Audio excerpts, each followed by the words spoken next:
Coming to Kennywood in the spring of 2010. A seriously twisted, pulse-detonating, supercharged, stratospheric new ride experience. Some call it a roller coaster. We call it delirium-inducing, hardcore hyptronic bliss for the adrenaline-deprived. Hello everyone, and welcome back to another Coaster Dunes documentary. In this video, we'll be talking about a seriously twisted coaster that will test your courage. While maybe not the most thrilling or popular coaster in the world, it was a pretty big deal when it opened. And it was an exciting time watching this new coaster come together and welcome guests in the spring of 2010 at the front of the park. It was the first coaster added since the Steel Phantom Phantom's Revenge transformation in 2001, and it was the first brand new coaster since the Exterminator in 1999. While this new premier launch coaster was marketed for the spring of 2010, Skyrocket didn't officially open to the public until late June. So what happened? What's the eventful year that was 2010? We're about to dive right in. This is the history of Skyrocket at Kennywood.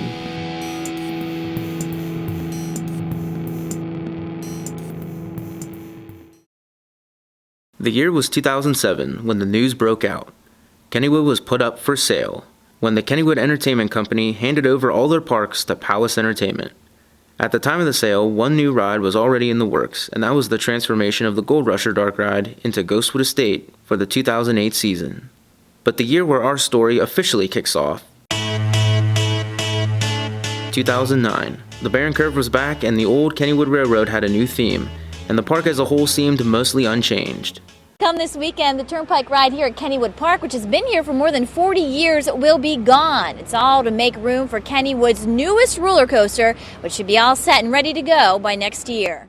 That was until August 2009 when Kennywood made the shocking announcement that the park's beloved Turnpike ride at the front of the park would close and be removed for a new 2010 steel launch roller coaster.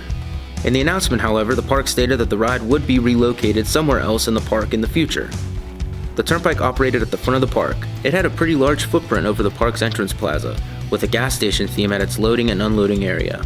In the ride's early years, the antique cars were gas-powered, and were themed more in style of automobiles in that time period. In later years, the gas-powered cars then turned into electric-powered, with the cars running the same track layout, but this time in the opposite direction than before, along with the cars changing style as well. The announcement that the ride would be removed for a new coaster puzzled many, as some thought there wasn't enough room for a roller coaster, mainly due to the fact that the general public couldn't see the ride's entire footprint due to the many trees and plantation in the area. Kennywood made the announcement on August 12, 2009 by holding a press conference at the Kennyville stage. Included in the press conference, it was revealed that the yet-to-be-named coaster would be manufactured by Premier Rides. Along with that, a full teaser video and computer concept art renderings of the coaster overtop the Turnpike site was revealed. The Turnpike gave its final ride on Sunday, August 16, 2009, and following that, the ride sat in the dark for the remainder of the regular summer season, with its cars and track rail removed. In the fall of 2009, the Turnpike slowly disappeared along with all the trees that shaded the ride through a forest during the summer days, with the exception of a few that survived. In December 2009, it was announced that the final name decided by Kennywood would be Skyrocket, officially launching in 2010. Skyrocket's in flight. Woo! Afternoon delight. Whoop! You guys have it, I think. Work continued on the site through the new year until things got interesting. It was rumored that during the demolition of the Turnpike, that a forgotten underground tunnel was found, which of course had to be removed and filled in before Skyrocket footers could be placed in. But little did they know the real delay was yet to come. Snowmageddon 2010. One of the biggest snowfalls in history hit on February 5th, 2010, leaving a handful without power and canceling schools for over a week. With over 20 inches of snow on the ground, it was a no-brainer that construction for Skyrocket became a challenge. Work on the ride's footers continued through February into March, and while that was happening on site, Skyrocket's track and supports started showing up and were placed in the parking lot until it was time to have the ride go vertical. With it being March and none of the coaster supports or track going up yet, fans worried that Skyrocket wasn't going to be ready for Kennywood's May 8th opening day, with rumors spreading that the park was shooting for a Memorial Day opening or early June. Then, on March 23, 2010, Skyrocket went vertical, with the ride's last two bunny hops being the first elements to go up, which was then followed by the S-bend turns. As the snow from Snowmageddon started to melt and Skyrocket was finally taking shape, everything seemed positive. The storm was over and the delays were in the past, as the construction crew really seemed to be upping their game to have this coaster ready for the summer. With the station, launch, and inversions all taking shape, all except for the first 95-foot hill. Once we got closer to May, it was obvious that Skyrocket would have a delayed opening in June, as the rest of the park was set to open Saturday, May 8th. That day, once the park opened, the first guests of 2010 were welcomed by this new mess of steel that was sitting on the site that was once the Turnpike. And once everyone got up close and personal with the ride, anticipation only grew stronger. Pink souvenir cups displaying the Skyrocket logo in space were sold at every food stand, and before you knew it, everyone had them around the park. On May 18, 2010, Skyrocket was officially topped off with an American flag on the final piece, which of course leaves a huge impact as you drive by it on Kennywood Boulevard. It was only a matter of time before trains showed up on the site and were placed on the tracks, and once June hit, Skyrocket made its first test runs. Along with that, the queue started to form right where the exit for the Turnpike was, instead of up by the Grand Prix like it was rumored to be by fans for some time. With the American Coaster Enthusiast flagship event CoasterCon taking place June 20th through the 25th, and Skyrocket still not completed, it was still uncertain when the ride would be ready for its first public riders. That is, until ACE members were gifted the special opportunity to ride Skyrocket one time only before it was officially open to the public, which of course was legendary and amazing for them to do. Later that week during the event, it was announced that Skyrocket would officially take off on June 29th, 2010. With the media day on June 28th, members of the media and certain coaster enthusiasts finally got to speak publicly on what they thought of the new ride, with reviews coming in stating that it was a thrilling but very smooth ride from start to finish. It looked like all the hard work had paid off for the park, and Kennywood had another winner on their hands. Kennywood is go for launch. We have ignition. Liftoff. The new Skyrocket coaster is open. 0 to 50 in 3 seconds flat with 3 inversions. The next day, Skyrocket officially opened to the public on the morning of June 29th, with KDKA's John Burnett reporting live and actually riding the ride for the first time live on the air. And even though it was mentioned many times during the day that the paint was still wet, everyone seemed to love the new launch coaster. As Skyrocket leaves the station, you loop around to the launching pad where riders then blast off from 0 to 50 miles per hour in just 3 seconds, launching you up a vertical climb and slowing you down just a little bit so you have time to take in the view before dropping you straight down below. Once you descend down the hill, you quickly loop back around over a bank turn and into a 0G roll.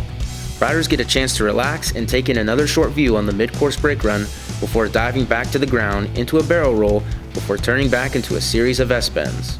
Then finishing off the ride with 2 small airtime hills just before hitting the brake run back into the station.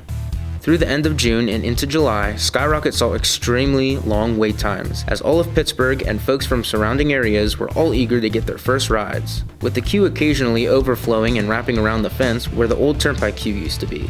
Along with the new ride came a new 40 Below Joe coffee-flavored Dippin' Dots stand next to the entrance to Skyrocket, and a new photo booth to purchase your on-ride photos.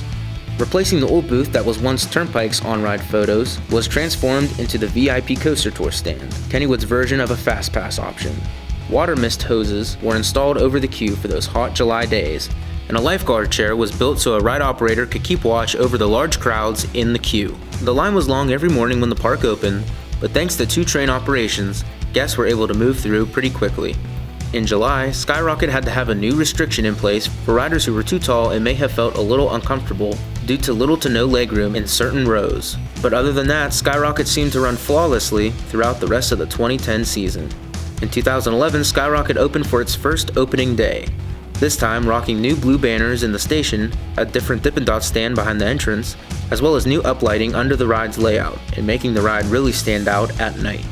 No changes came to Skyrocket in 2012, except for yet another Dippin' Dots change. This time, an indoor one with the Skyrocket's logo all over. This is the one that's known as Rocket Dots, and is still there today. The blue banners, however, that were added in 2011, unfortunately only lasted 1 season, and the one side banner lasting a few more seasons after that, but they are all gone today. In 2017, Kennywood added a VR experience to Skyrocket, with sort of a sci-fi theme to it, but I'm pretty sure the pandemic killed all the VR options on all coasters. Not to mention Skyrocket was down for most of 2018 and into 2019. The coaster operated reliably until May of 2018, when the generator for the launch motors overheated and filled the air with smoke.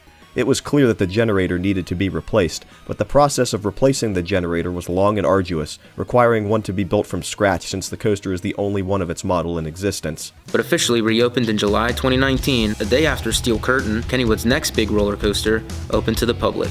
But Steel Curtain is another story for another time. The model at Kennywood is known as the Skyrocket 1, but in later years, Premier Rides came out with the Skyrocket 2, which we all know of at certain parks. But still to this day, Kennywood is the only park that has the Skyrocket 1 model. Will we ever see another Skyrocket 1 model anywhere else? Who knows? But it's kinda cool that we have the only Skyrocket 1 here in Pittsburgh. Today, Skyrocket seems to be just as smooth and thrilling as the day it opened. It may not be the most popular or the most thrilling. It's actually gotten a reputation of being not well liked, mostly because it's a tamer ride. But love it or hate it, we will definitely always remember the year of 2010 watching this ride be built piece by piece in the anticipation of a new roller coaster coming to Kennywood. What do you think of the Skyrocket at Kennywood? Do you remember the time frame between 2009 and 2010 when Skyrocket was being built? When and where do you think the Turnpike could return if it ever does? Was there anything that I missed? Let us know in the comments below, and be sure to like this video and subscribe for more content like this one. And we'll see you in the next video.